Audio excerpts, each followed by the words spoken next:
Hey guys, so I didn't do a time lapse for all of this because it just seemed pointless. You're just going to see me going back and forth, a few parts come off here and there. So I came across something a little bit that I find a little bit interesting. It's not what I was expecting, pulling the valve covers off, which is where I'm at now. Let me pause my TV. I got they have to have the another rebuild out of any channel. Sometimes I watch stuff as I work on cars. But check this out. Comment below. This bank is like what you don't want to see when you pull a valve cover off. At all. But then you go over to this bank and it's clean.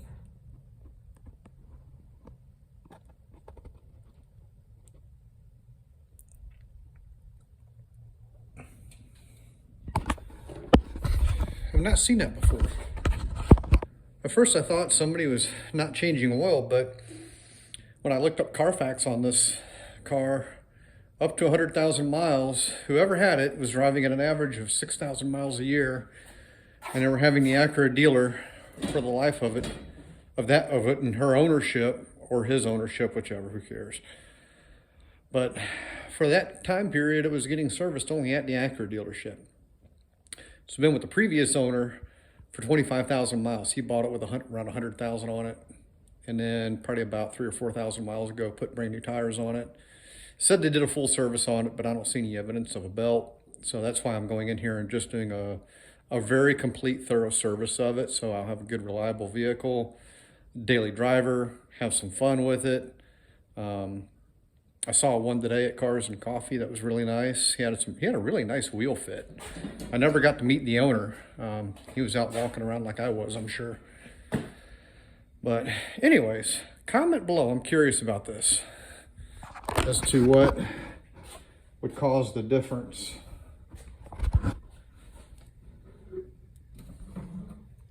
from one bank to the other. I find that a little interesting. Thank you. So here we go again. I found out this is related. I'm sure a lot of you already know this if you're into Acuras and you're watching this. This is related with something to do with the PCV valve. I asked a question on one of the Acura TL enthusiast page on Facebook, and right away I got an answer from somebody explaining how one side gets those vapors from the crankcase through the PCV valve, and one side doesn't. So that's why one side looks like that, and one side looks nice and clean. I did look down the holes where the injectors are. It looks really, really good. The valves are all super clean. That's good. Before I put everything together, I will spray the inside of this throttle body with some cleaner, get that cleaned up. And now I'm getting ready to take the belt off. And I've got my timing marks marked on the belt so I can transfer those marks to the new belt. This belt does not look bad at all. It does not look like a belt that's been here since 2004. And the water pump, well, the water pump says Honda on it. So who knows, maybe it was done at a dealership. But I'll have the peace of mind of knowing that it's been done and done with quality parts. So down below, this was difficult. Now the paint is not on the timing mark. I wanted the pulley and the belt to be together. The timing mark is very small on this lower crank pulley. I had to clean it with acetone to be able to see it. But it is in there. I don't know if you can see the mark lined up. It looks like it's off to the right just a touch. So what I had to do to get the pulley off, I'm using a DeWalt 1/2-inch impact gun with a really good impact socket, and it wouldn't budge the crank. So what I did was I did the trick. I looked online, found some people were using rather get a rig method, but it works. Put a 19 mil on here with an elevator that a little bit helped out. I used a piece of cardboard to keep the ratchet up. Since I don't have a 1/2-inch drive breaker bar, I just use this and let it hit the framework over here and basically hit the starter a couple times. And it was a thud, a thud, a thud. I put a little bit of heat to it, and a thud again, and then finally she spun over. And that was how I finally got the pulley off to get everything put into place. So today I'm looking to basically get the timing belt put on, water pump, be past the halfway mark. Tomorrow I'll come back, finish up. This really is not a bad job. If it wasn't for a learning curve, I could probably knock this out in just a matter of a couple hours with all this. Really, I'm kind of goofing off. I'm watching a little bit of YouTube while I do this. Went out, checked on animals. So going together should be pretty good. I should get that wrapped up tomorrow, and I'm hoping by the end of the weekend, get the front end on this car 100%. So that stage will be done. The next weekend, we'll paint the hood, prep and paint anyway, and get this fixed back here. There's a little spot back here I'm gonna have to pull out, do a little bit of bumper repair work, but if I get that done next weekend, I'll be good to go.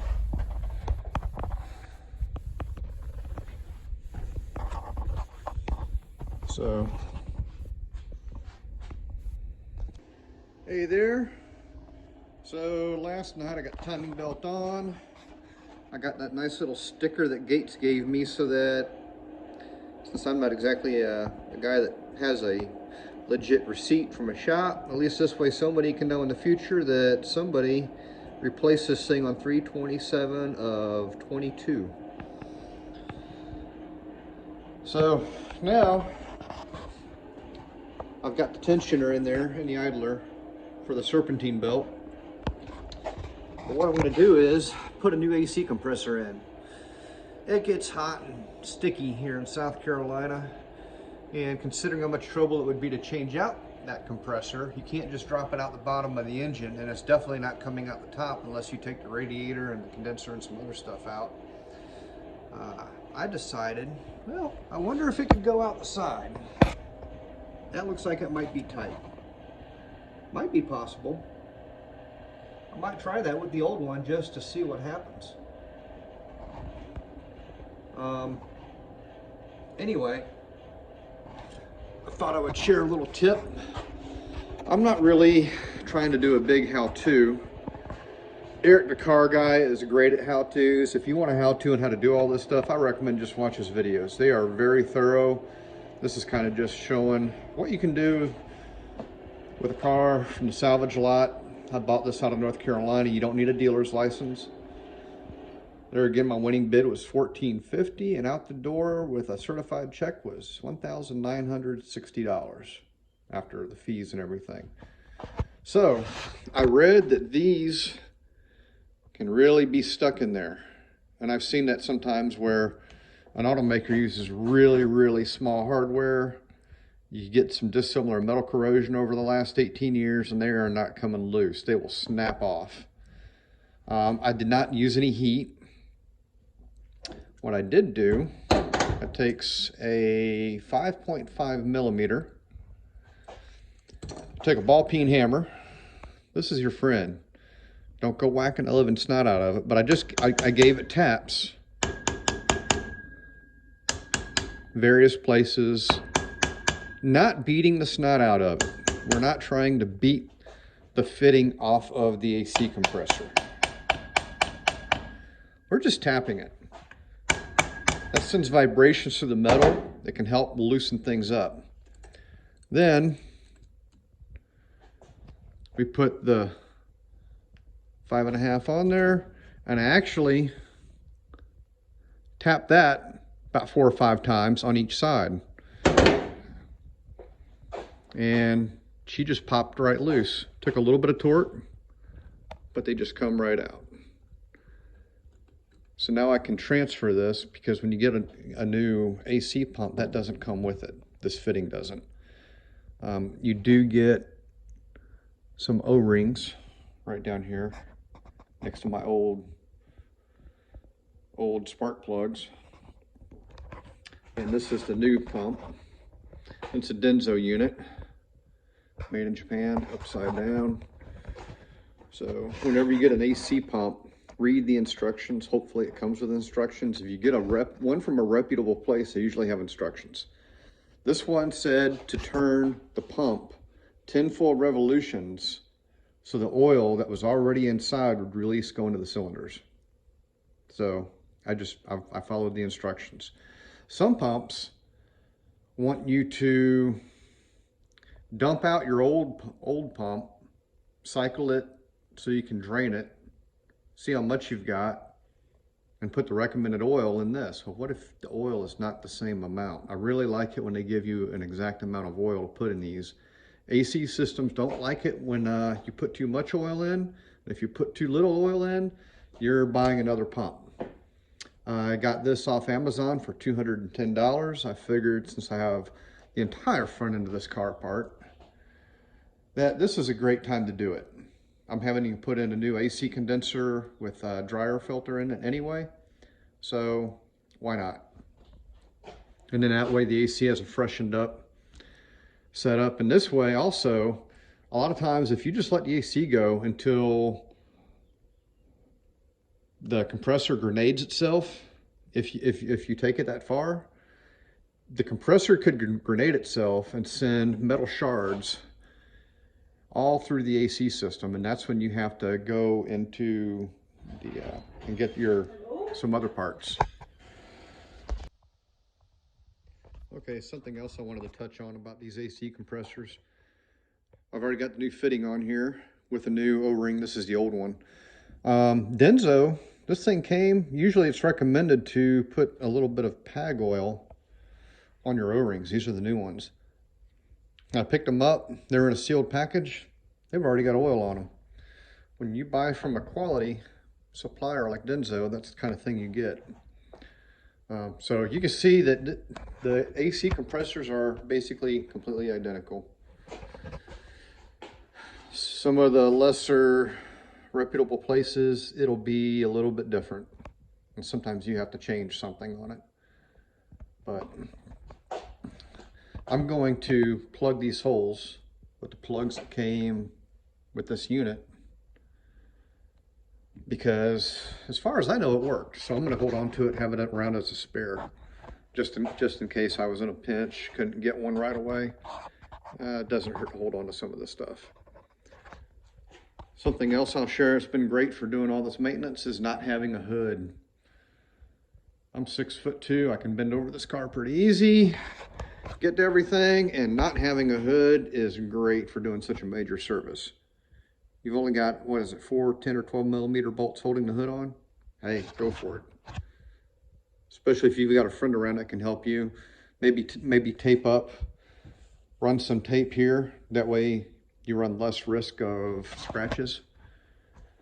But especially if you have a friend around to help you take the hood off, take the hood off. It makes life so much better. So anyway, let's continue on with the AC change. Okay, I promise this is the last thing about this AC compressor, but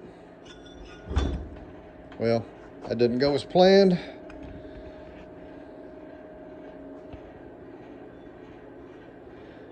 If you spin it, for one, it spins a little too quick. When I get a little bit of speed on it, hear that?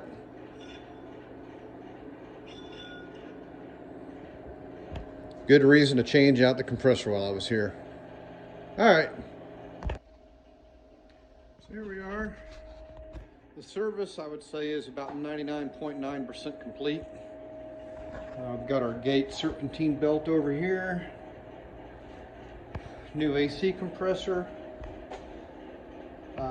You can tell I did the valve cover gaskets. I replaced all the seals as you're supposed to. These can be a pain in the butt. New thermostat is in place. This, when I took it apart, was cracking. So it's one of the reasons I say we're about 99% of the way done. I have one of those in order. I ordered it yesterday. It should be here tomorrow. $16, so no big deal. If it was Mercedes-Benz, it would have been $116. So everything's back in place. I'm really happy. The engine will get cleaned up later when I detail the entire car, because it needs it inside and out. And I went ahead and put the hood on and the hood struts. It's interesting to pull down on it. Now it is gray and it doesn't have bump stops from the radiator support yet. So we'll still have to work on a little bit on gaps. And of course this will get sanded. It'll get a sealer coat, base coat, clear coat. And there's some other little things I might touch up on this car. It seems like when they painted it, the roof, it's hard to tell right now because of all the pollen, but kind of like right here, you can see a little bit of haze. The roof looks like they were kind of shy on clear coat for some reason. So I might go over the roof. I might even rebase and re-clear the roof as well. The car has been painted before. Not the best paint job. It's things like some of the door handles have fish eyes.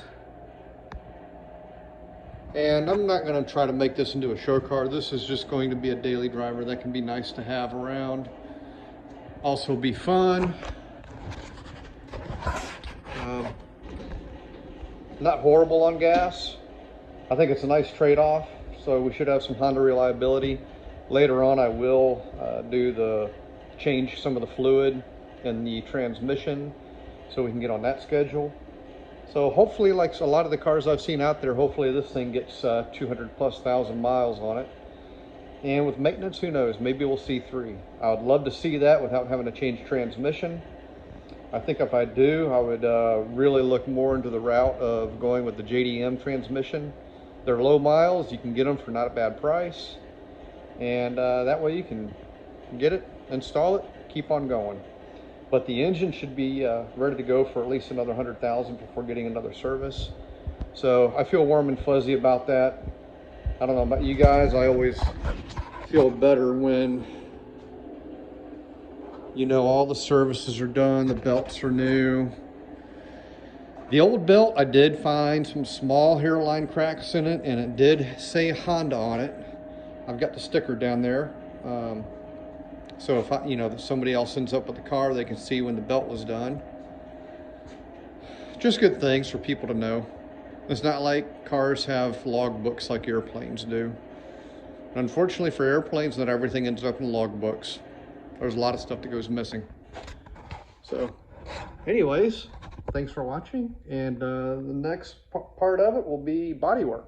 Thank you.